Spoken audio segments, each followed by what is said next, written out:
qui ont à peu près top, pour pouvoir, derrière, les comparer et aussi avoir des groupes qui sont constitués des utilisateurs qui ont à peu près les mêmes activités, en fait. Donc c'est ça cette partie et les challenges, c'était juste par exemple, si jamais on veut retracer le parcours des utilisateurs, parfois il arrive qu'il y a quelqu'un qui peut avoir des activités. Par exemple là, comme je suis en train de partager, je peux cliquer sur plusieurs, sites en même temps. Donc pendant 1 heure, si jamais on retrace l'ensemble des réalisations, l'ensemble des actions que je suis en train de faire, ça va faire 200 ou 300 étapes. Et pour pouvoir le stocker dans une base de données, il faut vraiment utiliser la base de données qui est vraiment associée, qui est vraiment adaptée à cette problématique. Et ici, on avait utilisé Neo4j. Et Neo4j, c'est plutôt orienté pour les profils plus ou moins, bah, je dirais, un peu data où tu as les compétences au minimum de gestion de base de données ou de base de données orientée graph. Donc, pour les personnes métiers, c'est-à-dire l'ensemble des personnes qui vont travailler sur la partie fonctionnelle des applications, si jamais on leur demande d'aller utiliser Neo4j, ça va être un peu compliqué en fait. Donc, c'est pour ça qu'on a mis en place le projet de développement qui va nous permettre de mettre en place l'ensemble de ces traitements sur GCP et derrière mettre en place un dashboard où ils peuvent aller directement chercher ces données et aussi comprendre les groupes d'utilisateurs et en même temps exploiter les résultats qui sont mis en place ici en bas. Donc, les données provenaient principalement de Usabila. Donc, il y avait aussi Google Analytics et il y avait Telium et ClickSense ou ClickView de façon générale, ou Click, pardon, de façon générale, qui permet de mettre en place des dashboards que l'on a utilisés derrière. Donc, est-ce que ce cas d'usage est plus ou moins clair pour tout le monde avant de continuer sur le second?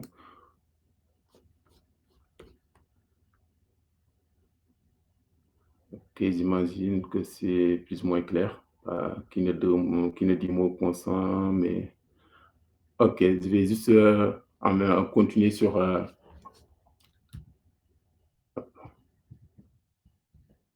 même euh, celui-là.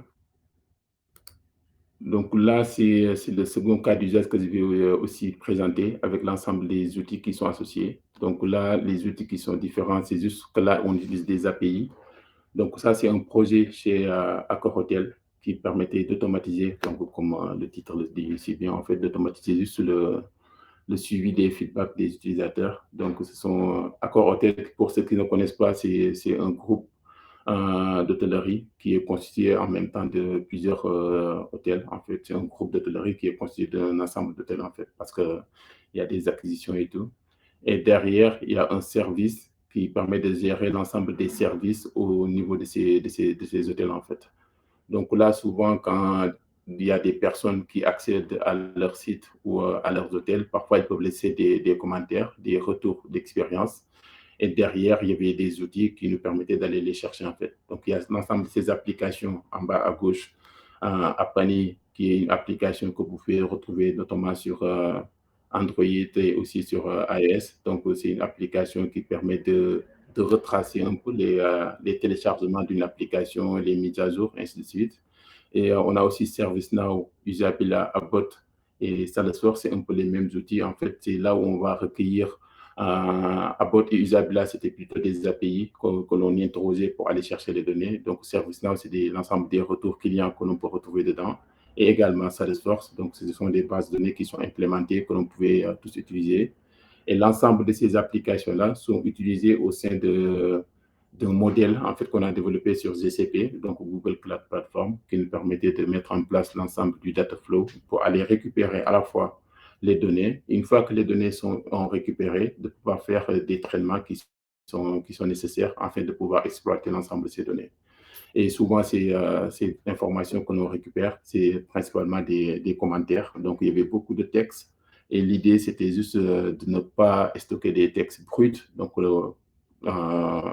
naturellement, donc, il y avait une partie data science qui était intégrée pour ne pas afficher que les textes, en fait, des retours. Il fallait les analyser et essayer en même temps d'utiliser les mots les plus fréquents, les sentiments qui sont associés à ces commentaires Et c'est aussi en même temps de faire de la classification pour pouvoir les regrouper, en fait, de pouvoir les affecter à différents types d'équipes.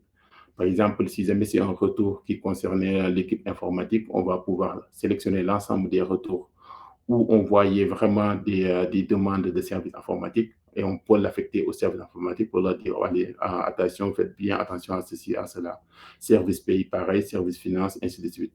Donc, l'idée, c'était juste de traiter l'ensemble de ces informations et derrière, leur proposer ce service afin que les personnes physiques qui travaillent sur le sujet puissent l'utiliser en fait de pouvoir s'aider grâce à cet outil qu'on a mis en place. Donc là, c'est les deux cas d'usage que je vais présenter un peu plus en détail.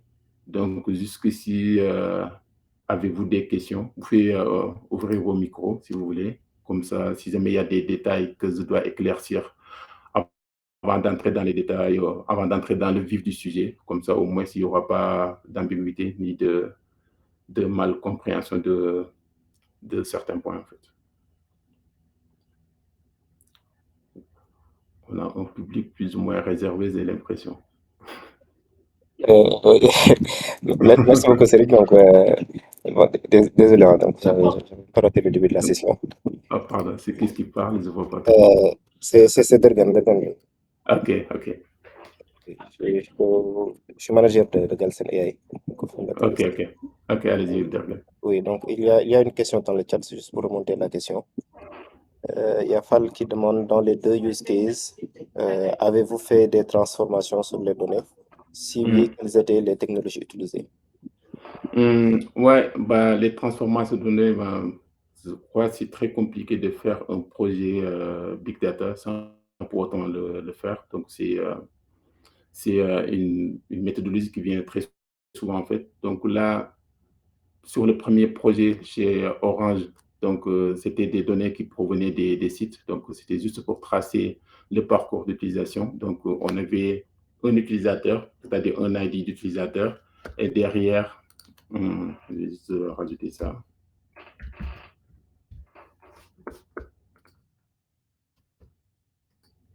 Donc on avait juste un tableau comme ceci en fait sur le premier projet chez Orange où ce qui était demandé, c'était juste à chaque fois qu'on avait un ID d'utilisateur ici, de pouvoir avoir la liste des applications en fait. Par exemple, ici, on a l'application 1, supposons qu'il a reçu un lien sur son mail. Donc, on va juste avoir son boîte mail. Par exemple, si c'est Outlook, on va avoir Outlook ici en entrée.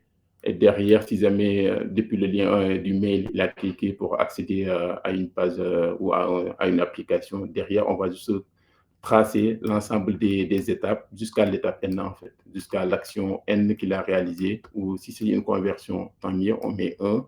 Si ce n'est pas une conversion, on met 0 et ça va nous aider juste derrière pour pouvoir les classifier. Donc ici, les données que l'on mettait ici, ce sont juste des noms d'applications et un peu en dessous, de façon beaucoup plus détaillée, dans une application, on peut afficher des pages. Donc, les pages qu'il a consultées, ainsi de suite, ou les clics qu'il a fait, en fait. Donc, ici, les données étaient plus ou moins propres. Donc, on n'avait pas besoin de les transformer en soi. C'est juste derrière de pouvoir faire des recoupements, en fait. C'est-à-dire, là, si jamais on veut faire une analyse plus ou moins macro, on va plutôt se baser sur les applications. Comme ça, on ne va pas entrer dans les détails pour aller voir qu'est-ce qu'il a fait dans l'application, mais on sait juste qu'il a cliqué dans telle application pour accéder à tel service et on s'arrête là. Du coup, l'ensemble des données qui vont suivre après, c'est les pages. Et sur les pages aussi, ce sont des pages qui ont été définies par Outlook ou par Orange. Donc là, je dis Outlook, mais Outlook ne faisait pas partie de la liste des applications. C'est juste un exemple, en fait. Et derrière, de pouvoir tracer. Donc, les données des applications, c'était des données qui étaient nécessaires. Donc, on n'avait pas besoin de les modifier. Euh, Juste les transformations, c'était par exemple de tout mettre en minuscule, c'est-à-dire sur le nom d'application, ou de tout mettre en majuscule pour pouvoir juste uniformiser le stockage des données. Mais sinon, derrière, sur cette partie-là, il n'y avait pas de transformation. Par contre, sur la partie chez Orange, pardon, chez Accor Hotel, donc là, attendez, j'ai fermé la. Donc là, c'était. Ouais, je peux même commencer par la présentation chez Accor Hotel, comme ça sera beaucoup plus simple d'expliquer cette partie. Chez Accor Hotel, donc ici, on avait des données qui venaient des feedbacks des utilisateurs. Qui dit feedback, par exemple, souvent, si jamais on veut écrire une lettre, on a tendance à utiliser les mêmes mots, mais de ne pas l'écrire de la même façon, c'est-à-dire les fautes d'orthographe. C'est-à-dire on est en train d'exprimer la même chose, mais avec les fautes d'orthographe, on peut avoir des problèmes. Donc là, il fallait qu'on utilise des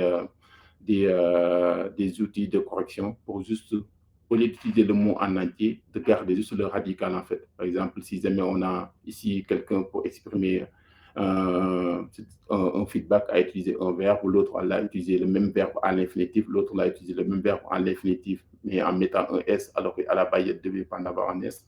Nous, on va garder juste la partie radicale, comme ça, on va stocker que la partie radicale, puis à la suite, on va utiliser exactement ce même contenu pour pouvoir analyser le sentiment qui est associé à cet utilisateur.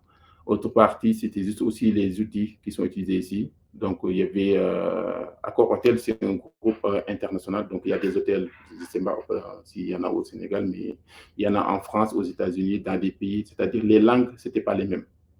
Donc, soit pour analyser, si on veut comparer deux commentaires et que l'un des commentaires est fait en français et l'autre en anglais, pour pouvoir les comparer, il faudra à un certain moment convertir l'un des commentaires vers la langue de l'autre en fait. Donc nous, on a uniformisé, on a converti tous les commentaires en anglais. Donc tout était en anglais, donc ça c'était une transformation qu'on a décidé de faire. Et derrière, l'autre partie, c'est juste souvent sur les applications. Vous pouvez voir que parfois on peut donner des notes et les notes souvent sont un peu biaisées, c'est-à-dire tu vas voir un client qui a visité une hôtel, supposons une hôtel X, et qui a apprécié, c'est-à-dire on ne peut pas apprécier mieux que lui, par exemple. Je donne juste un exemple. Et que lui, pour dire qu'il a vraiment apprécié, pour donner une note sur 10, il dit, ouais, là, j'ai vraiment apprécié, mais je donne 8, alors qu'il a apprécié en fait. Et de l'autre côté, tu vas voir quelqu'un qui dit, ouais, la visite, c'était bof, c'était pas terrible, et qui donne un 9. Donc, si jamais on regarde les commentaires, on peut se rendre compte que l'autre qui a vraiment apprécié, nous, ce qu'on attendait de lui, c'est qu'il donne un 10 en fait. Du coup, ce qu'on appelle des biaisages des notes en fait. C'est comme souvent les dissertations qu'on peut faire. Tu peux faire une dissertation et que le prof apprécie, sauf qu'il te donne un 13, sauf que un autre prof corrige la même dissertation, pardon, et te donne un 19. Donc, c'est l'appréhension en fait. Donc, derrière, il fallait juste qu'on se base, en plus des notes de ces commentaires-là, pouvoir à la fois évaluer le débiaisage des notes. Donc, sur les technos, donc, on peut parler de ça, je crois, attendez, je vais juste partager les cas d'usage ici. Là, je vais juste lister les outils. Donc, ça, ça, je vais en parler plus tard. Je ne vais pas en parler ici. Donc, là, l'outil de translation de traduction qu'on a utilisé, c'est Google Translate, qui est juste une API. C'est la même chose que Google Trad, qui n'était pas terrible au début, mais qui a été optimisé et qui est actuellement disponible sur GCP, Google Cloud Platform, qu'on a utilisé pour faire juste cette partie de traduction en fait de ces données. Et après, il y a Google Natural Language qui est juste le NLP en fait, en quelque sorte, qui est disponible dans GCP. C'est un composant de GCP qui nous permet juste de mettre en place ou juste de l'analyser du texte en se basant sur des modèles de deep learning. Ici, c'était principalement du machine learning classique, il n'y avait pas vraiment du deep learning, mais c'est utiliser un marteau pour tuer une mouche en quelque sorte. Et après, les autres technos aussi, j'ai essayé de les décrire un peu ici. Si vous voulez, après, je peux vous envoyer ce support qui permet juste d'expliquer les différents outils, les API comme Isabella, Apani, Abbot, ServiceNow et Salesforce qui sont utilisés pour aller chercher les données. Et il y avait aussi des outils FTP qui nous permettaient de déposer des fichiers. Là, je suis en train de déborder par rapport à la question, mais je crois que j'ai bien répondu à la question. Mais c'est juste des outils qui sont utilisés pour aller utiliser les données. Et l'FTP dont je parle, donc c'est des outils qui existent sur lesquels les clients peuvent déposer, des fichiers CSV, Excel, JSON, et que nous, derrière, on peut aller les récupérer et de pouvoir les intégrer dans le développement applicatif, en fait. Donc, je crois que la personne qui a posé la question, c'est Fall. Donc, je ne sais pas si Fall, la réponse est assez clair pour toi ou pas du tout?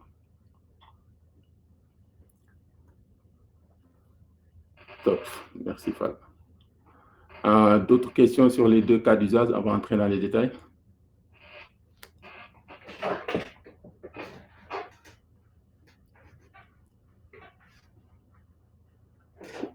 Top. Là, je vais entrer plus en détail sur le second cas d'usage que j'ai réalisé chez Accor Hotel. Donc, c'est celui-ci. Attendez, partagez ça. Donc là, bah, en bas à gauche, vous allez voir Business and Decision. Donc, à l'époque, j'étais chez Business and Decision et il y avait une agence qui s'appelait Upsales. Donc, Upsales pour optimiser un peu les ventes. Donc, c'était une agence de web marketing qui gérait tous les outils. Parce que tous les outils que j'ai listés, c'est un peu des outils de web marketing qui permettent derrière de récupérer l'ensemble des contenus sur le web, de récupérer les activités. Et l'objectif, souvent, c'est parfois vous pouvez visiter un site de vente de baskets et automatiquement derrière, vous recevez des publicités ou des cookies qui sont relatifs à ça. Donc, c'est un peu ça qui se passe derrière. En fait, on utilise juste l'ensemble de ces outils de tracking pour aller juste traquer l'ensemble des activités des utilisateurs pour pouvoir à la suite leur juste se faire un retour par rapport à ça. Si tu as habitude de consulter des baskets, on va plutôt te montrer des pubs qui sont relatifs au basket, et ainsi de suite. Donc, l'outil de tracking, c'est juste le fait de suivre l'activité, en fait. C'est-à-dire, si jamais une personne accepte sur un site, le fait de pouvoir l'ensemble des activités qu'il est en train de faire pour pouvoir, pour la suite, aller leur faire un retour dessus. Donc là, le tracking que vous voyez sur le sujet, hein, sur le titre du coup, c'est un peu différent de ce tracking-là. Donc ici, c'est juste des utilisateurs. Oui, excusez-moi encore. Donc le support est en anglais. Je l'ai gardé comme tel. Ouais. Donc c'était des feedback pardon, que les utilisateurs avaient fait. Donc l'ensemble des feedbacks, c'est ça qu'on traquait en fait. C'est-à-dire ce sont des retours de commentaires que les utilisateurs nous envoyaient. Et nous, ce qu'on voulait faire, c'est aller récupérer les commentaires, les traiter par rapport à la question de Fall tout à l'heure, faire l'ensemble des traitements et derrière, juste pouvoir mettre en place un outil qui va permettre à l'ensemble du personnel, souvent c'était plutôt les métiers de fidélisation, de service après-vente, et ainsi de suite, pour qu'ils puissent utiliser cet outil en support de ce qu'ils faisaient d'habitude en fait. Parce que si jamais il n'y avait pas cet outil, ces personnes-là allaient se retrouver à faire tout ce travail en fait. C'est-à-dire, on avait des personnes physiques qui étaient là pour pouvoir récupérer l'ensemble de ces commentaires, analyser, essayer de recontacter ces personnes, essayer d'avoir un avis positif, essayer de les fidéliser, de faire des compensations, et ainsi de suite. Et parfois, ça se passait par téléphone. Il y a certains clients, souvent vous devez le savoir, souvent il y a des catégories de clients. Donc on a des clients standards qui sont juste des clients qui viennent pendant des vacances et il y a des clients aussi qui sont un peu premium, qui voyagent très souvent et prennent des suites, ainsi de suite. Donc le même service que l'on n'a pas, que l'on propose à ces personnes, vous imaginez que ça ne doit pas être le même. Donc parfois, on peut arriver à contacter la personne et de pouvoir échanger avec lui, en fait, de pouvoir comprendre juste ce qu'il nous a envoyé. Sauf qu'avec l'outil automatiquement qu'il a envoyé, au lieu de ressortir le contenu du texte, on va juste chercher les mots qui sont les plus explicites et de comparer avec d'autres personnes et de voir est-ce que le problème que cette personne est en train de nous remonter, est-ce qu'il y a d'autres personnes qui ont un peu vécu la même chose en fait. Du coup, là, avec la loi des grands nombres, on dit du moment où il y a un problème et que toutes les personnes commencent à parler de la même chose, en un certain moment, ça va créer un problème pour l'image de l'hôtel. Sauf que souvent, quand ça se passe bien, les gens ont tendance à ne pas dire grand chose. Ils vont dire, voilà, la visite était top. Sauf que quand ça se passe mal, souvent là, il y a du répondant en fait. La personne va en parler à ses proches vont en parler à d'autres et en un certain moment, ça peut créer des problèmes. Donc là, ces tâches-là de lecture, d'analyse et d'aller contacter le client, donc c'était des tâches qui étaient plutôt répétitives. Les personnes qui devaient prendre en charge devaient le faire plusieurs fois. Et supposons qu'on a un groupe comme Accor Hotel, on se retrouve avec 10 millions de commentaires et qu'il y a une personne qui derrière doit le traiter. Donc, supposons que, que la personne travaille 35 heures par semaine, donc 7-8 heures par jour. Donc, c'est limite impossible de lire tous les retours, en fait. Donc, derrière, ce qu'on a voulu faire, donc, les personnes, donc, ils faisaient juste des approches par silo, en fait. Ils prenaient un lot, ils analysaient ce lot, ou ils suivaient juste un produit, c'est-à-dire un article ou bien un service que l'on mettait en place, ou juste un canal, en fait. C'est-à-dire, là, il y a l'ensemble des personnes qui nous font leur retour sur Usabila ou sur Abbot. Vous devez suivre que ça, en fait. Et jusqu'à la fin de la journée, vous devez faire des retours que sur ça. Et la différence avec Usabila et Abbot, désolé, je n'en ai pas parlé, c'est juste Usabila, c'est tout ce qui est web, donc les sites internet, et Abbot, c'est tout ce qui est application, en fait. Donc Usabila, ça traque les outils, l'ensemble des retours sur le web, et Abbot, c'est l'ensemble des retours sur les applications. Donc là, on s'est retrouvé avec beaucoup de données, et là, le problème a été ça. C'est un temps de travail qui était limite impossible à atteindre, en fait. Le temps de travail qui était nécessaire pour traiter l'ensemble de ces sujets était impossible pour une personne physique de pouvoir le réaliser, en fait. Donc là, on s'est retrouvé avec ce problème. Et derrière, ce qu'on a voulu faire, donc là, c'était la première approche. Donc, il y a les 2 points que vous pouvez voir ici à l'écran. Et donc, il y avait la partie machine learning. Donc, je vais en parler juste par rapport aux résultats, mais je ne vais pas parler de l'algorithme en soi, donc que l'on a mis en place. Donc, je vais plutôt me concentrer sur la partie data engineering. Et là, l'objectif, c'était juste d'utiliser le premier point qui nous permet d'utiliser des outils de machine learning et d'analyse du langage, en fait, donc l'analyse de texte en quelque sorte. Et l'objectif de ça, c'était juste de pouvoir donner l'opportunité à l'équipe business de se concentrer que sur le problème de business, en fait. C'est-à-dire, nous, ce qu'on veut faire, c'est qu'on veut automatiser, mais on veut juste laisser l'humain, c'est-à-dire la personne physique, avoir le contrôle, en fait, sur ce qu'on a mis en place. On a mis en place un outil qui a la capacité de traiter l'ensemble des retours de feedback, mais derrière, il doit faire juste un compte rendu et il y a une personne derrière qui doit se baser sur ces comptes rendus afin de pouvoir faire des retours aux différents clients. Donc, je ne sais pas si c'est clair, mais il y avait une interaction entre la partie automatique qui était là, juste comme support aux personnes physiques, en fait. Ils vont juste se baser sur ça pour pouvoir continuer leur process. Donc, ces 2 points, l'un, c'était ce qu'on allait réaliser et l'autre, c'est juste l'objectif pour pouvoir alléger le travail du business, en fait. Et là, ça rejoint un peu donc, les challenges qu'on s'est fixés, c'est-à-dire sur quoi on va se baser pour dire que ce qu'on est en train de faire, c'est bon. Donc, il y avait ces 3 axes qui étaient mis en place. Donc, le premier, donc, c'était juste optimiser le travail de ces personnes-là, en fait, et la satisfaction des équipes.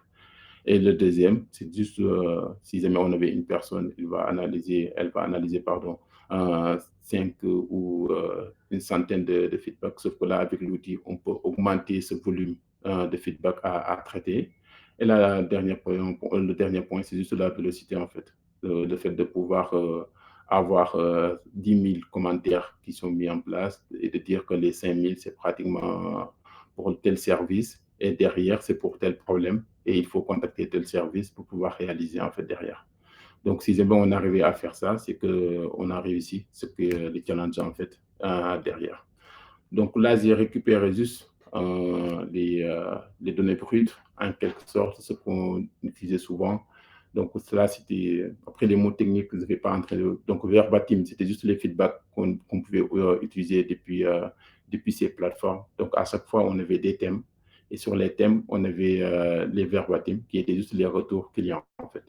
Donc les retours, c'était des commentaires comme ça, en fait, ou souvent en fonction des utilisateurs, on va juste aller chercher les mots qui viennent le plus souvent, en fait. Et derrière, ces données provenaient principalement de Salesforce, donc ServiceNow, et Usabila et aussi Abbot, donc, qui sont des outils. Donc Abbot, la partie application et Usabila, la partie web, et ServiceNow et Salesforce, c'est des outils aussi de web marketing ou de gestion de base de données. C'est des outils CRM qui permettent juste de récupérer des données utilisateurs pour pouvoir les stocker dans une base de données que nous, derrière, si on a les accès, on peut aller les récupérer. Donc là, si jamais sur le chat, il y a des questions, vous pouvez les poser directement. Comme ça, là, je n'ai pas accès au chat. Mais dès que vous avez des questions, vous pouvez mettre, on peut les poser en même temps. Donc, la prochaine étape, donc naturellement, c'est la partie d'entraînement des données. La partie d'entraînement ici, donc ça va concerner tout ce qui est pré-processing, tout ce qui est pré-traitement, tout ce qui est transformation de données, et puis la partie de mise en place des modèles de machine learning, qui ne sera pas le but de cette présentation, mais je vais parler des résultats quand même. Et derrière, de pouvoir classifier les retours. Souvent, on a des classifications, c'est-à-dire si jamais une personne nous fasse un retour sur son séjour, on va pouvoir dire si le retour qu'il est en train de faire, c'est sur un bug. Supposons que c'est une personne qui utilise une application pour réserver une chambre d'hôtel et qu'il y a un bug sur l'application. Donc ça peut être un problème. Et soit ça peut être aussi un problème du genre, une personne qui veut réserver une chambre d'hôtel et une fois qu'il a réservé, il voulait juste spécifier s'il voulait une douche ou, comment on peut le dire, je ne sais même plus en fait. S'il voulait une douche classique ou un baignoire ou des spécificités en fait. C'est-à-dire qu'il voit juste que nous, de notre côté, qu'on puisse lui donner la possibilité de pouvoir sélectionner ça en fait. Donc là, c'est une amélioration qu'il demande en fait. C'est-à-dire qu'il y a un service qu'on a rendu et la personne veut que nous, de notre côté, qu'on puisse rajouter des fonctionnalités qui lui permettent de spécifier un peu son séjour. Donc ça, c'est ce qu'on appelle de l'amélioration en fait. Donc là, on a parlé des bugs et de l'amélioration. Et la dernière étape, peut-être c'est un problème. Il a déjà réservé, il a rencontré des problèmes sur... il a rencontré des problèmes au moment où il voulait payer. Donc là, c'est un problème avec le service de paiement, en fait, ou un problème avec le service de maintenance. Il s'est rendu dans sa chambre d'hôtel, il s'est rendu compte qu'il n'y avait pas assez de serviettes. Donc, c'est un problème avec le service de maintenance, et ainsi de suite. Donc, la classification, c'était juste de pouvoir dire ce retour-là, est-ce que c'est un bug? Est-ce que c'est une demande d'amélioration? Ou est-ce que c'est une demande par rapport à telle équipe ou telle autre équipe? Et la partie d'analyse sémantique, c'était par rapport au topic, qui était juste au lieu de se concentrer sur le contenu global des feedbacks, de pouvoir mettre en place, après les topics, souvent, ça peut être contenu directement dans le feedback, en fait. Du coup, on va aller chercher des mots qui sont plus ou moins présents dans un feedback et de pouvoir les regrouper et de définir ça comme étant un topic. Puis, on va labelliser une base de données d'entrée. Puis, on va se baser sur ça pour faire juste des prédictions sur le flux de données entrant, en fait. Et la dernière partie, c'est l'analyse de sentiments, de pouvoir dire que tel feedback est plutôt positif, négatif, neutre, et ainsi de suite, et de pouvoir derrière mettre en place ces moods qui nous permettent de spécifier le sentiment qui est associé à tel commentaire. Et là, c'est le rendu que l'on doit mettre en place, qui est plutôt associé à la partie, donc il y a la partie machine learning qui est derrière, mais juste nous, en entrée, on a ce qu'on appelle les données des utilisateurs qu'on va classifier de sentiments positifs ou négatifs. Donc, on va avoir les deux, les good mood et les bad. Et de l'autre côté, on a les hot topics, c'est-à-dire les sujets qui remontent le plus en fait, ou avec les fréquences qui sont associées, et aussi la tendance qui est, est-ce que la tendance elle est haussière ou elle est baissière. Et derrière aussi, pouvoir classifier les feedbacks en termes des retours. Est-ce que c'est à améliorer? Est-ce que c'est à résoudre en fait? Donc là, on va se retrouver avec cette partie. Donc là, est-ce que vous avez des questions sur cette partie?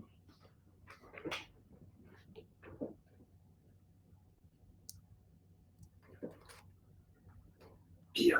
Oui, donc il y a eu des questions par rapport aux objectifs au début. OK. Donc, je pense qu'il y a quelqu'un qui n'a pas très bien compris les objectifs du projet au début. C'est qu'il n'a pas parlé du diapo du coup. Et la personne en question, ce qui est plus simple, c'est qu'il puisse prendre la parole. Je ne sais pas, OK. Je vais vous revenir sur le choix de l'usage de la base. Ah, ça remonte, ouais. Ça, c'était Neo4j. Là, je peux en revenir juste après. Donc là, je continue sur Accor Hotel. Après, je reviens sur Neo4j. Donc là, ah ouais, il a insisté pour dire de revenir dessus. Ah, c'est pas la même personne. Et je ne vois pas la question dont tu parles. C'est Mohamed qui parlait tout à l'heure. Allô?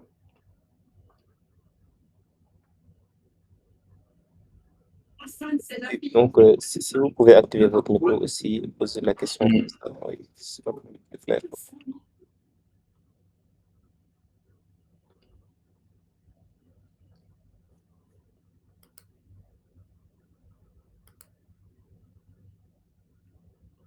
Hum, ouais, je ne vois pas même sur le chat. Steve, pouvez-vous revenir sur le choix de l'usage de la base? Donc ça, je vais revenir sur le prochain cas d'usage. Voilà, bon. Et alors, tu peux y aller, il y a quelqu'un qui voulait parler. C'est moi qui avais posé la question. Je voulais Ouais. savoir l'objectif de manière générale. J'ai tardé à joindre le mythe, quoi. Ouais, vas-y, pose-moi ta question, s'il vous plaît. Oui, j'ai dit, je voulais savoir les objectifs de manière générale du projet, en fait. J'ai Les tardé outils? à joindre le mythe. Ouais, les outils, je vais en parler, c'est les diapos suivants. Si j'ai bien entendu, c'est les outils qu'on a utilisés en fait ici. Parce qu'il parle des objectifs du projet. Des objectifs. Oui, Donc c'est plutôt ici en fait. OK. Là, je vais revenir juste sur les objectifs. Donc ce dont j'ai parlé au début, comme il nous a rejoint un peu en retard, donc je vais agrandir l'écran en même temps. Donc là, il y a cette partie en fait où je vais parler un peu de ce qui s'est passé, avant le début du projet. Donc il y avait des personnes physiques qui devaient se charger de traiter les feedbacks en fait. Donc les feedbacks, c'était les commentaires que les utilisateurs pouvaient faire directement sur le site.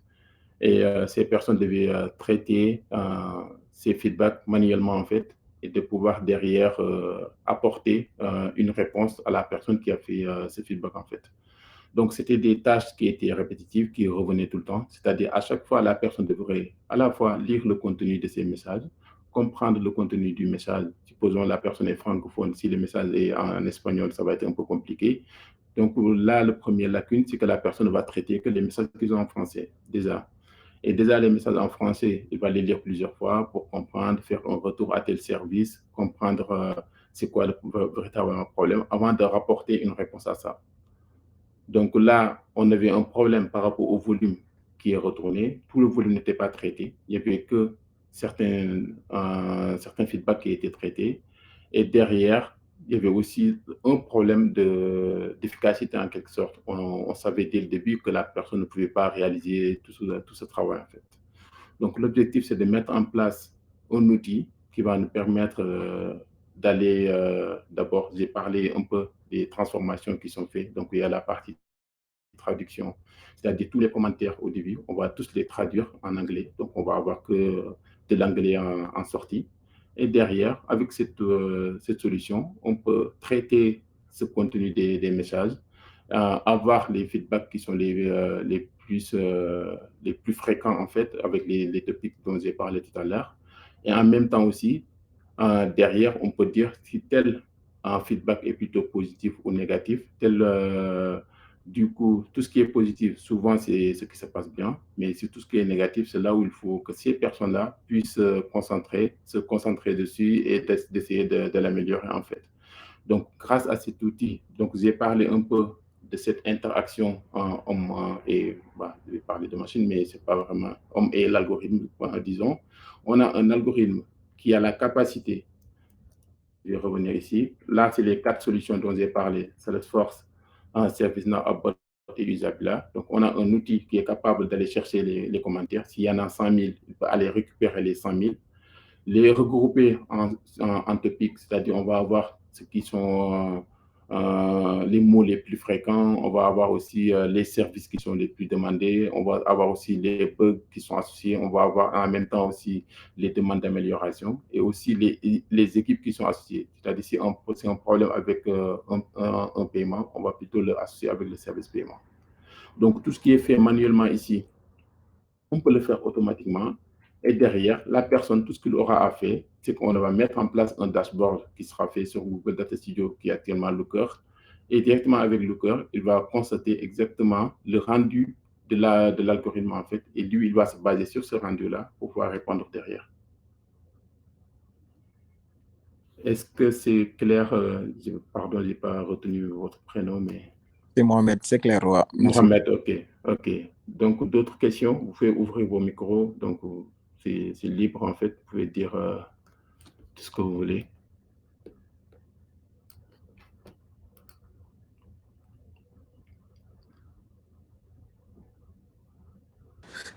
Bonsoir à tous.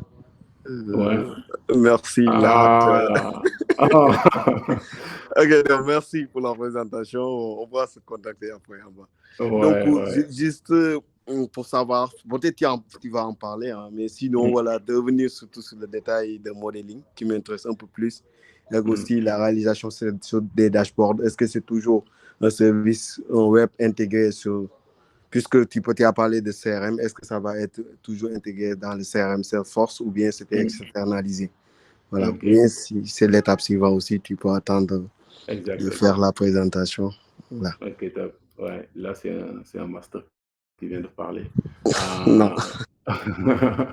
On se connaît un peu, ouais. Donc là, comme je disais tantôt, en fait, Cham, j'ai dit que je ne vais pas entrer dans la partie de machine learning. Donc, c'est plutôt la partie data engineering que je vais détailler un peu. Mais la suite de la question, c'était par rapport au dashboard ou aux outils de reporting qui sont existantes de façon native chez Salesforce ou ServiceNow. Même chez Upwork et Usabila, il y a des services de reporting qui sont existants dans le back-office. Mais là, ce qu'on va utiliser, c'est plutôt un outil de dashboarding qui est ici Looker, que l'on avait en interne chez Accor, qui va nous permettre de traiter ces informations, mais autrement en fait. C'est-à-dire toujours, on a une équipe Salesforce qui va continuer à utiliser les dashboards sur Salesforce.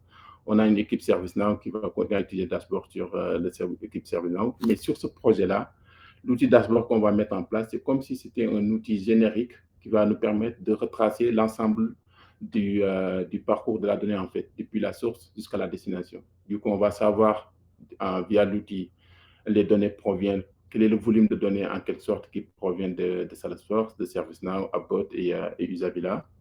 Et derrière aussi, de pouvoir les classer par pays. On peut avoir le volume de données caché à tel pays, ainsi de suite. Et à la fin, mettre en place, une fois que ces filtres, supposons que si la personne entre dans l'application et qu'il ne peut consulter que les données qui proviennent de Salesforce, il pourra filtrer sur Salesforce, accéder en France, au Sénégal ou aux États-Unis. Et une fois qu'il est à l'intérieur, là, il va avoir un dashboard qui est en quelque sorte modélisé ou configuré pour ces filtres-là qu'il a mis en place, en fait. Donc, ce sera un peu la même sortie que vous voyez ici. Donc, c'est fait sur Looker. Et là, c'est l'objectif qui est mis en place. Et à chaque fois, il pourra filtrer via ça, en fait. Et la première question qui intéressait Tian, c'était principalement le point 2 ici sur le training de la data et le point 3, qui sont des algorithmes, je crois même qu'il maîtrise très bien et qu'on a mis en place pour pouvoir traiter derrière. Donc, c'est principalement du NLP. Il y a la partie NLP qui va nous permettre de traiter tout ce qui est texte et après juste machine learning pour faire tout ce qui est classification et prévision, en fait. Donc, peut-être lors d'un autre meeting, on pourra parler de ça, de tout ce qui est training de la data. Mais là, pour la suite, vous allez vous retrouver qu'avec la partie data engineering et les outils qui sont utilisés, mais la partie intelligence artificielle, parce que Google, parfois, ils ont l'habitude un peu exagérer pour nommer les choses AI Platform, qui veut dire Artificial Intelligence Platform. Et actuellement, c'est Vertex AI, où on a mis en place des algorithmes qui vont nous permettre de traiter l'ensemble de ces données et de répondre aux différentes questions qui sont posées. Donc, Thiam, pour le premier point, pour le second point, je crois que c'est clair. Et pour le premier point, donc, on va le réserver peut-être pour un autre meeting. Ok, top. Là, il fait un pouce, donc c'est bon. On a également Fall qui est revenu sur dans tous ces projets. Tu as parlé de machine learning, donc vous travaillez en collaboration avec les data scientists. Pouvez-vous nous dire la différence entre... Ah, ça c'est cool. Quand même, Aider va en parler peut-être. Puis, quel profil entre les deux je vous conseille le plus? Je suis très mauvais sur les conseils, mais en fait, là, ici, là, il y a la partie data engineering. C'est un peu, souvent, en tout cas, dans plusieurs projets, c'est en entrée de l'analyse, en fait. C'est-à-dire, dès le début, c'est le data engineer, en quelque sorte, qui va se charger d'aller chercher les données depuis les sources. Ça peut être divers. Là, actuellement, il y a des données sur le cloud, il y a des fichiers plats qui passent par des FTP, il y a des données qu'on peut récupérer via des API. Donc, le fait de récupérer toutes ces données et de les consolider, souvent, on a plusieurs sources, mais une fois qu'on a récupéré les données depuis ces sources, il faut quand même les consolider pour avoir une base unique, ou même si on n'a pas une base unique, d'avoir plusieurs types de tables et derrière de le faire entrer dans une moule, qu'on appelle souvent un modèle qui n'est pas très utilisé ces derniers temps. C'est souvent les modèles MCD qu'on parlait souvent, où il y avait des bases de données relationnelles que l'on mettait en place. Et que derrière, une fois qu'on arrive à ce point-là, souvent en fonction des équipes, on peut avoir des demandes beaucoup plus spécifiques où souvent même on peut différencier le data scientist et le data analyst, parce que souvent le data analyst, il va utiliser des outils comme Power BI ou des outils comme même Dataiku ou même GCP. Il y a des traitements qui peuvent faire sur GCP pour mettre en place ces KPI, souvent des KPI classiques, calculer la moyenne, calculer le quartier, des trucs comme ça en fait, qui n'existaient pas en base, mais une fois qu'on a rajouté cette étape-là, on peut les mettre en place et derrière pouvoir charger les données dans un outil de reporting. Et je crois, je ne sais pas, mais peut-être Aïdara va plutôt parler de la part data engineering, mais la partie data science, souvent, même cette partie data science, souvent on a tendance à dire que c'est un data analyst expérimenté ou c'est un data analyst qui a 10 ans d'expérience, mais souvent les outils sur lesquels il se base, ce ne sont pas les mêmes. La data science, le cœur du métier sera vraiment tout ce qui est statistique et probabilité. Donc, il y a aussi la partie oui, l'Asie un support ici, c'est déjà pas mal. Il y a aussi la partie mathématiques, programmation que vous pouvez aussi retrouver ici, mais il y a la partie communication et business knowledge. Mais là, on peut retrouver des data scientists qui ont aussi ces compétences en quelque sorte. Donc, ils peuvent à la fois mettre en place la solution, parce que souvent, on peut mettre en place des algorithmes, on peut mettre en place une intelligence artificielle, mais derrière, on ne va pas directement l'intégrer dans une solution de reporting. Souvent, c'est le data analyst qui peut prendre le relais pour le mettre en place, aller communiquer avec les métiers. Mais souvent, il y a des data scientists qui peuvent à la fois partir de ces bases de données, mettre en place ces modèles et en même temps mettre en place les outils de reporting et faire la présentation auprès des métiers. Donc, pour juste... parce que souvent, les barrières, il y en a certaines qui l'aiment bien. En fait, ils se sentent bien sur un domaine et veulent rester dedans. Par contre, il y a d'autres qui peuvent faire les trois. C'est-à-dire, moi, quand j'ai fait la formation, il n'y avait pas de différence entre les trois. On ne parlait pas de différence. Donc, en tant que data scientist, on devait faire la partie big data, pré-processing, analyse, ou chercher aussi à utiliser des outils comme Spark ou Big Data, Hadoop et tout. Et en même temps, une fois qu'on a ces données, on doit faire le travail de data scientist et derrière, pouvoir pousser. Donc, si jamais ce qui t'intéresse le plus, après, ça dépend des formations. Parce que là, si vous regardez bien les technologies, c'est pratiquement les mêmes en fait. c'est pratiquement les mêmes, c'est du cloud computing, du SQL, Python, mais c'est juste les étapes du projet. Quand souvent j'explique ici le workflow, c'est la source jusqu'à la destination. Donc, là, je peux plus ma souris. OK. Donc, la source, c'est ce que j'ai appelé ici data source, jusqu'à la destination, qui est aussi la partie Google Data Studio, qui est actuellement Looker, qui permet de mettre en place des reporting. Donc, si jamais vous voulez vraiment séparer ici, on va dire, par exemple, la partie data source jusqu'à la partie où il y a le Google Cloud Virtual Machine.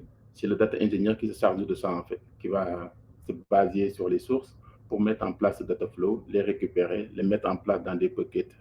Les buckets, c'est comme des dossiers sur le cloud, en fait, où on peut stocker différents types de fichiers. On peut stocker des JSON, des CSV ou des fichiers Excel. Et aussi la partie BigQuery, c'est juste une base de données orientée colonne, c'est-à-dire les lignes, on s'en fout un peu, mais c'est plutôt les colonnes. Tu peux avoir une base de données de 10 colonnes, puis du jour au lendemain, décider de rajouter des colonnes supplémentaires, tu peux les rajouter et l'outil est fait de telle sorte qu'il peut les prendre en compte, en fait. Donc là, le fait de mettre en place sur BigQuery et Cloud Storage, on va dire que le travail du data engineer, il s'arrête là, en fait. Puis après, il y a le data scientist qui va prendre le relais, qui va dire, voilà, moi, je vais me baser sur ces données qui ont été mises en place par le data engineer. Et derrière, je vais mettre en place des outils de traitement. Donc, le plus classique, avant même de parler de machine learning, avant même de parler de deep learning, c'est de calculer des KPI, en fait. Donc, c'est des indicateurs que l'on peut rajouter, en fait. C'est-à-dire, tu as l'année d'une personne et on peut calculer l'âge de la personne en faisant la différence. Donc, ça, c'est un KPI. On peut avoir des chiffres d'affaires et des quantités. Si jamais on veut calculer le chiffre d'affaires global ou le chiffre d'affaires pour tel pays, ça, c'est un KPI que le data scientist peut rajouter. Donc là, c'est le niveau le plus basique.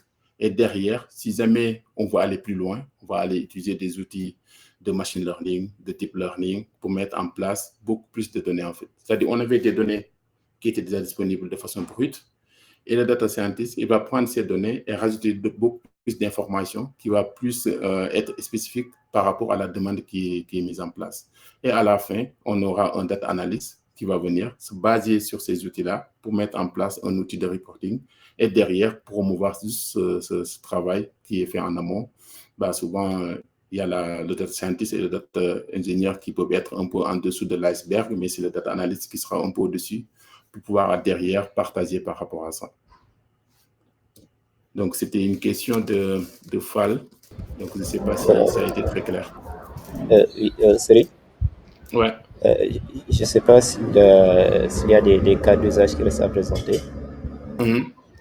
C'est vrai. Oui, mais je pense que vous pourrez continuer après, à la fin, on remonte les questions. Je pense qu'il y a beaucoup de questions. Il y a une autre session qui doit démarrer dans quelques minutes. OK. Donc là, ce que je vais faire, je vais finir ce cas d'usage. Peut-être on aura une occasion de présenter le prochain, parce que le prochain est un peu plus complexe avec les relations et tout. Donc, sur cette partie, je vais juste finir. Là, bah, c'est pratiquement fini en plus. C'était la fin. Donc là, c'est l'outil de dashboard. Donc, ce que je voulais entrer un peu plus en détail, de toute façon, vous pouvez le voir sur les articles sur Medium. Vous allez voir quelque part où je parle des architectures, en fait. Donc, il y a quelques critères qui permettent de différencier les architectures. Donc là, ce qui se passe, c'est que quand on a mis en place cet outil, donc il fallait l'automatiser derrière. Et en fonction du temps de traitement que prennent les données, on peut mettre en place aussi, donc je vais finir sur ça, donc ce sera beaucoup plus simple. Je vais partager ça. Donc là, c'est un peu le même principe que ce qu'on a mis en place tout à l'heure sur l'autre outil. Ouais, là, c'est un peu flouté en plus. Donc là, ce sont des API qu'on avait aussi en interne. Mais la différence ici, c'est qu'on a utilisé des outils des outils serverless. On n'a pas à gérer la partie VM, en fait, virtual machine. On n'a pas à gérer la partie, tout ce qui est configuration de la machine, la capacité, ainsi de suite. On met juste en place la Cloud Function ici. Donc, je voulais juste parler de cette Cloud Function qui peut être très utile. Donc, c'est un outil serverless qui, souvent, si vous avez des algorithmes ou des fonctions qui ne prennent pas beaucoup trop de temps, parce que souvent, il y a des time-out, en fait, c'est-à-dire, il y a des il y a des seuils que vous ne pouvez pas dépasser. Par défaut, c'est 9 minutes si vous avez une fonction. Et le maximum, c'est 60 minutes. Si vous avez des fonctions qui peuvent tourner en deçà de 9 minutes ou au plus 60 minutes, vous pouvez mettre en place des Cloud Functions et vous pouvez l'automatiser pour aller chercher les données depuis des API. Donc là, j'ai mis des API, mais ça peut être aussi des bases de données, en fait. Ça peut être toutes les bases de données dont j'ai parlé. Et une fois que vous avez mis en place cet outil, vous pouvez mettre en place des Cloud PubSub. Bah, c'est des outils de messages, en fait, des topics où on peut se baser sur ça pour pouvoir, derrière, déclencher une fonction, en fait. Et là, le Cloud Scheduler, c'est juste un outil de programmation pour mettre l'heure à laquelle vous voulez exécuter une fonction. Automatiquement, si vous le configurez ici, derrière sur PubSub, il va envoyer en quelque sorte un message qui va permettre de déclencher cette Cloud Function. Et une fois que cette Cloud Function est déclenchée, à l'intérieur de cette Cloud Function, vous pouvez spécifier ces deux chargements, en fait. Soit vous allez charger dans BigQuery, qui est une base de données, ou aller charger dans Cloud Storage, qui est un système de stockage de fichiers, en fait. Et derrière, il y a une version plutôt améliorée qui permet de se passer de PubSub, c'est-à-dire automatiquement avec le Cloud Scheduler, vous pouvez scheduler une fonction ici, en fait. C'est-à-dire vous n'aurez pas besoin de Cloud du PubSub, parce que le PubSub, ça peut être utile si vous voulez faire du temps réel parfois, ou si vous voulez stocker les messages d'échange entre l'outil et la Cloud Function. Et derrière aussi, si jamais vous avez cette solution, il y a des parties où, juste directement avec l'API ici, vous pouvez déclencher la Cloud Function en mettant en place un repo ZCS, c'est-à-dire vous allez avoir un dossier ici. Automatiquement, à chaque fois que vous récupérez du contenu depuis l'API ou depuis la base de données et que vous le mettez sur ce dossier, automatiquement, la Cloud Function se déclenche et permet de lire ce dossier et de faire le travail qui est demandé ici, en fait. Donc là, je vais finir sur ça. Et derrière, comme ça, si jamais vous avez des questions, donc il y a les deux architectures. Là, on a une architecture qui est escalable en fonction des ressources qui sont demandées. Et là, une architecture qui est spécifique. C'est-à-dire que vous avez un cas d'usage. Vous vous êtes rendu compte que le temps de traitement de la fonction n'est pas énorme, en fait. Et derrière, il faut mieux utiliser cette solution parce que souvent sur le cloud, vous payez juste en fonction de ce que vous utilisez. Et ça peut être une solution vraiment optimisée qui vous permet de mettre en place de façon très simple des Cloud Functions et vous n'aurez pas à gérer la scalabilité, c'est-à-dire la Cloud Function automatiquement, si le volume des données augmente, il va le suivre, en fait. Donc, vous n'avez plus à gérer toute cette partie. Donc là, je vais finir là-dessus sur ces deux architectures. Et si jamais vous avez des questions, donc ce sera un plaisir d'y répondre. En tout cas, merci beaucoup, Céline, pour cette brillante présentation. J'étais un peu pris par le diable là. Je me suis connecté un peu en retard. Mais pour les parties machine learning, je pense que Ella Abdoulaye va se faire un plaisir de nous faire un meeting sur ça. Allez. Il passe son temps à se cacher, quoi. Donc voilà, donc il y a une question de Kaba qui dit « Bonjour, merci beaucoup pour votre présentation. Je m'intéresse au data engineering depuis quelques mois. J'ai une bonne base en programmation Python et base de données. Il est expert en Python. En suivant des tutoriels sur YouTube et tutos sur les sites payants, est-ce qu'on peut être un bon data engineering? Donc, juste en suivant des tutos sur YouTube et les sites payants, il demande si on peut être un bon data engineering et être compétitif sur le marché de l'emploi. Moi, je dirais oui. Ouais. En fait, ce qui se passe souvent, il y a les prérequis, en fait. C'est-à-dire les prérequis, c'est tout ce qui est programmation et principalement, c'est Python. Il y a Java, il y a R, il y a Scala, mais je dirais principalement c'est Python. Et un peu d'SQL, en fait. C'est-à-dire SQL, c'est le langage de base de données, en fait, pour interagir avec les bases de données. Parfois, tu peux le faire directement sur Python. Mais je crois que ça peut être très utile de maîtriser les deux, à la fois SQL et Python. Et parce que souvent, en fait, ce qui se passe sur les formations, on peut même se tromper sur les formations. On peut faire un master en physique et avoir des compétences en programmation. Et souvent, même ce qu'on voit vraiment dans les formations. Moi, j'ai fait une formation qui était spécialisée dans ça. Mais une fois que on commence à travailler, on se rend compte qu'il y a pas mal d'outils qu'on n'a pas vus durant notre formation, en fait. Donc, souvent, ce sont des outils payants. Donc, il y a de l'apprentissage par la pratique aussi derrière. Donc là, si vous avez déjà une base en Python et en base de données, c'est un peu vague, des compétences en base de données, mais je crois que si jamais vous pouvez mettre en place des architectures, parce que c'est ça qui évolue en fait. Mais derrière, la méthode, ça reste pareil en fait. C'est juste les outils qui évoluent. Parfois, aujourd'hui, c'est des clics-boutons ou même parfois, c'est de la configuration en fait. Donc, ce serait bien de comprendre certains outils comme Ansible ou Terraform qui sont là juste pour faire la même chose, mais au lieu de cliquer sur des boutons, tu fais juste de la configuration derrière qui te permet de mettre en place des bases de données. Et derrière, une fois que là, tu as les bases déjà en Python et en SQL, si jamais en base de données, c'est ce que tu veux dire, c'est-à-dire tu as les compétences en SQL et non SQL, tu as déjà les briques nécessaires. Et souvent, aussi dans des équipes, dans les grandes entreprises, tu peux faire que ça en fait. C'est-à-dire, il y a des personnes qui ne font que ça, qui ne font que programmer en Python et en SQL. Ils mettent en place des outils, puis il y a une autre personne qui prend le relais. Tu vas avoir une équipe de data engineering, sauf que tous les data engineers ne font pas la même chose en fait. Et souvent, en tant que data engineer senior, ce qu'on essaie de faire avec les juniors, donc je crois je parle sur le contrôle de beaucoup de personnes, c'est qu'une fois qu'on a mis en place une solution qui est optimisée, je parle de data engineering, pour faire de l'ingestion de données en fait, c'est-à-dire récupérer des données depuis la source et de l'ingérer sur une base de données de destination. Ce qu'on met en place, c'est des architectures de configuration en fait, c'est-à-dire les nouveaux devront quand même comprendre le process, mais une fois qu'ils vont ingérer des données, ce sera juste de la configuration en fait. Ils vont voir un fichier YAML, un fichier JSON ou un fichier Excel et ils vont mettre en place la base de données la base de données source, la base de données destination, quel algorithme il doit utiliser, parce qu'on va déjà mettre en place là-dessus des algorithmes. Et automatiquement, on a un outil qui permet de générer la solution qui est demandée en fait. Du coup, là, ce qui est vraiment utile, c'est de se concentrer sur la compréhension de la méthodologie. Et derrière, sur les formations en ligne, tu vas plutôt voir des formations sur GCP, des formations sur AWS, Azure, Dataiku, Nine et autres, ou Databricks. Mais une fois que tu as maîtrisé la compétence derrière, c'est-à-dire la compétence intrinsèque qui ne dépend pas vraiment de l'outil, tu peux t'améliorer vraiment. Et je crois qu'il y a des sites en ligne ou même des pages YouTube qui peuvent t'expliquer ça en fait. Du coup, avec de l'expérience derrière, 1 à 2 ans d'expérience, tu vas beaucoup plus monter en compétences. Et avec les projets, les cas d'usage que tu vas rencontrer, tu vas maîtriser aussi beaucoup plus d'outils en fait. Mais il n'y a pas, en tout cas à ma connaissance, une formation assez complète pour parcourir tout ce qu'on est en train de faire autour de la data.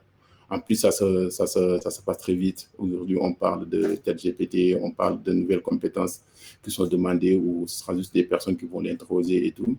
Donc, c'est vraiment utile de comprendre toutes ces compétences, tous ces prérequis. Mais derrière, ce sera de l'apprentissage en continu, en fait.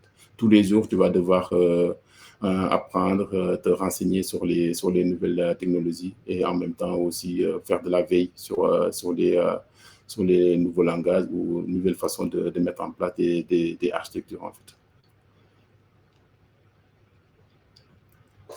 Top. Donc, je ne sais pas si c'est très clair pour toi, Kaba. Si c'est le cas, tu peux laisser un pouce. Sinon, essayer de compléter ta question. Comme ça, je vais essayer d'y revenir. Donc, je ne vois pas Kaba trop. Et après, il y a une top. Merci, Kaba.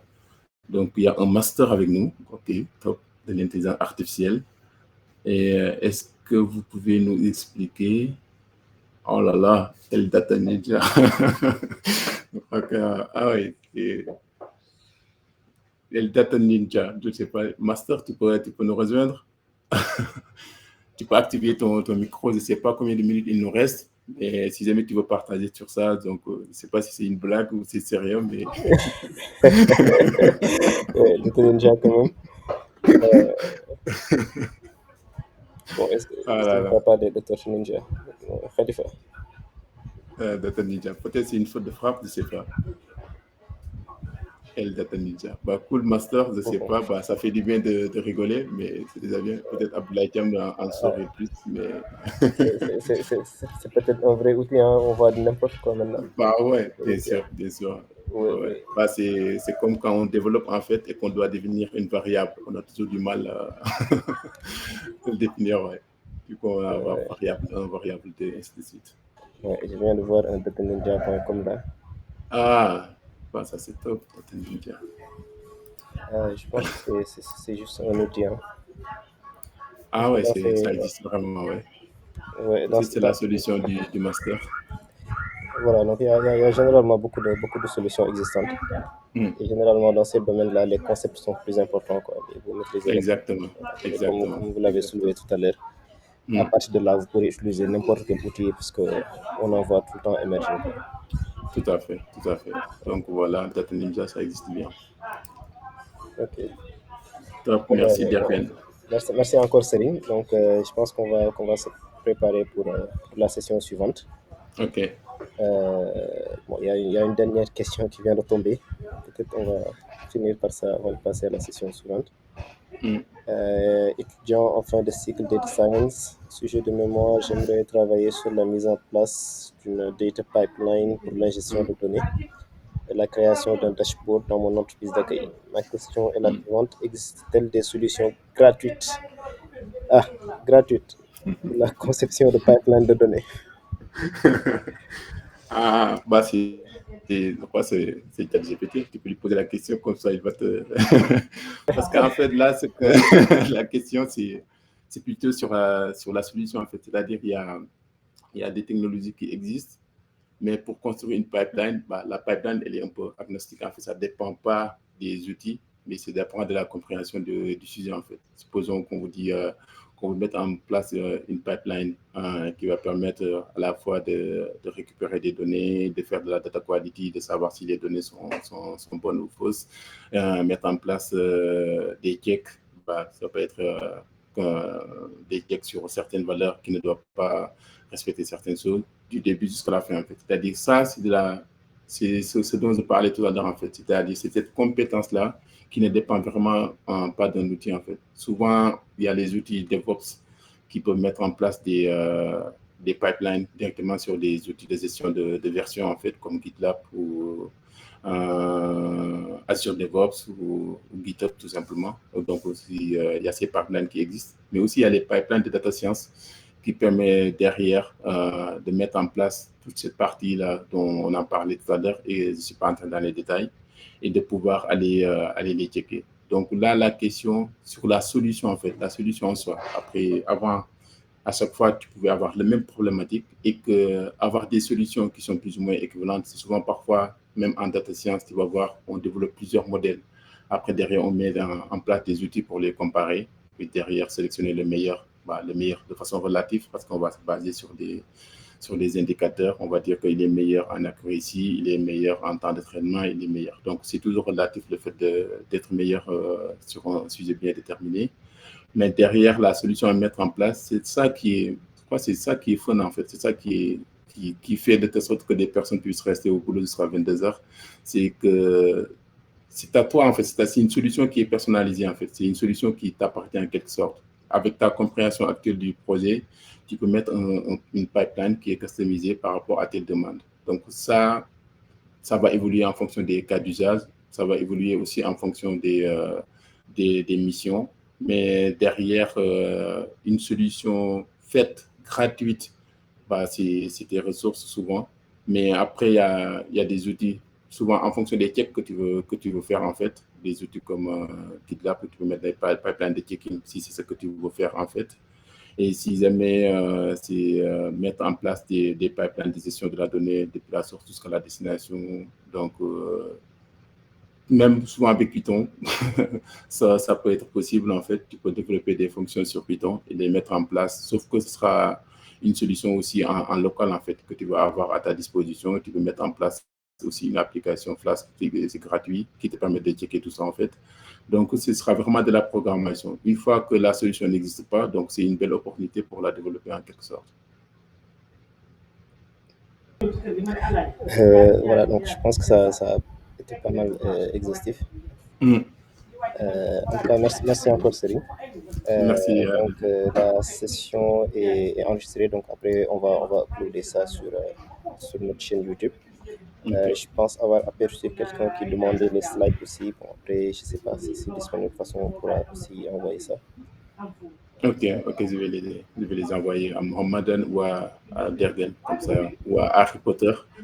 C'est partager avec sa baguette magique, tu vois. Ouais. En tout cas, merci encore. Donc, on va accueillir le prochain speaker. Top. Babacar Aïdara qui va également. Top, merci à tout le monde. Merci à toi.